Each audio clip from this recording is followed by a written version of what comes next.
So guys, question. Kung sasakay kayo ng jeep, paano nyo pahihintuin yung jeep? Ano sasabihin nyo?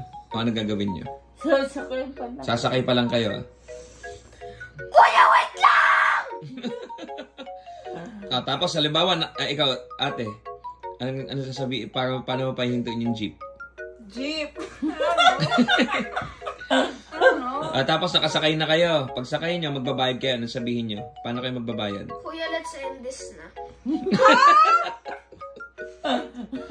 Paano? How will you pay?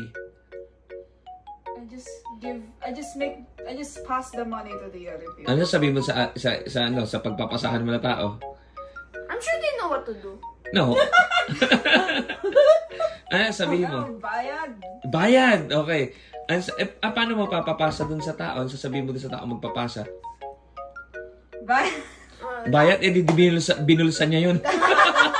Paano makakarating sa driver yun? Tanong kami. Ayan.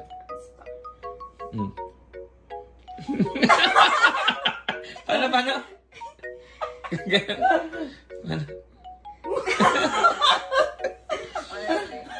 Tapos nasaan na kayo? Nasa school na kayo, bababa na kayo. What will you say? Para huminto yung jeep. Stop. Ikaw ate, paano? Stop. Sasabihin sa driver, paano makikarinig ng driver? Stop! Sabihin nyo, stop? There's another saying to this. I just forgot. Ano? Oh, diba? Stop the car. Stop the car, it's a jeep!